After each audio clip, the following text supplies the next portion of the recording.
Hello, Greg from Balloon Market here, and welcome to Balloon Market Buzz. Joined by Chris Horne. Chris, it does feel like we're reading the news, doesn't it? Yes. Where's my paper? This is the news. Anyway, yes. Anyway, as I say, joined by Chris Horne for this episode of Balloon Market Buzz. So Chris Horne, obviously from Amscan. Chris, thank you so much for doing this. Okay. In a very, very, very, very briefly, can you give people a very potted history of you? Me? Okay. It's very difficult to condense over 30 years worth of experience in the industry to very few words. But I started off as a science teacher. That didn't work very well. I couldn't cope with all the bureaucracy that went with that. So I left that and opened a florist shop. Okay. Similar, very similar.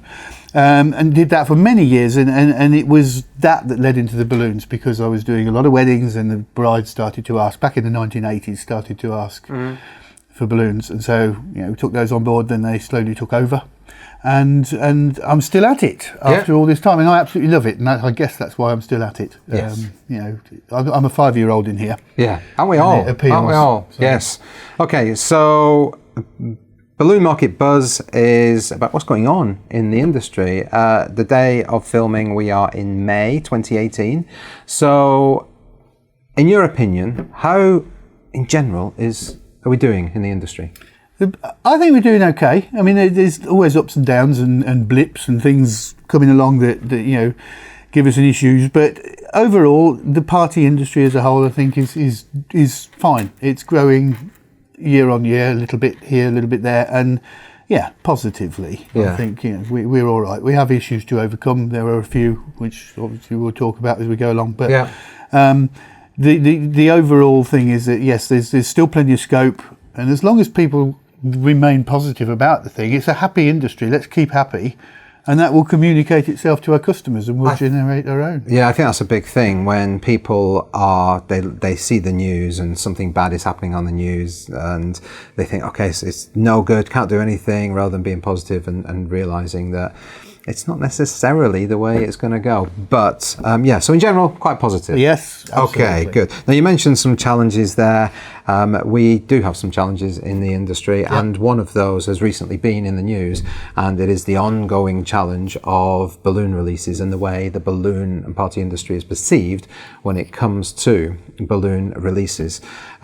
Here at Balloon Market, we are against balloon releases and have been for a number of years because it's littering. What are your thoughts on balloon releases? I'm going to take off any kind of corporate hat and answer myself personally, just me. I'm with you. I'm against them. I don't think there's any good way of releasing what is potentially a load of litter into the environment, and therefore I personally would not do it. Yeah. And I think with encouragement, that's how we could make it happen. But we do all need to work together to try and to try and show people alternative ways of promoting, celebrating, commemorating, whatever it is that a balloon release is for. There are other ways of doing it, and I think we should find them. Of course, it's been in the news recently because of, say, May 2018 of little Alfie Evans that passed away, and there was balloon releases done to commemorate him.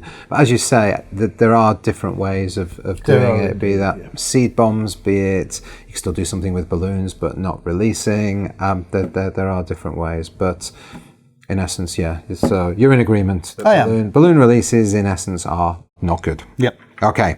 Now, we've been joined by a friend. Yes.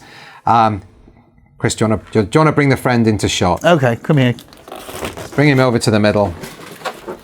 This is the brand new Amscan Santa Airwalker. Not seen anywhere just yet, and he's not available for sale just yet. It is May 2018. Seems very odd to be talking about this, but it is May 2018. And Chris, what's the great thing about this, would you say? What I like about it most is it's one of the first examples of a new technique that we're using, which is the mixture of the satin lux and the normal shiny film in the same balloon. So you get that nice contrast and textural difference. And I think it stands out and works really, really well. I think these are going to be a big hit. It's great. So Santa, sorry, I'm just going to put you over here. And we've got another example of something that Chris has been doing down here for us today. And it's the same thing. So we've got the Satin Lux balloons there. Yeah. And then we have this one, don't we? Yeah, so this is largely Satin Lux again, but it has spots of the shiny foil on it. Yeah. So it really gives that nice contrast. Yeah. So I think these are really exciting. I love them. I'm really keen to see how this whole line develops. Yeah. So again, not available just yet. They're going to be available you're going to see them in catalogues very soon.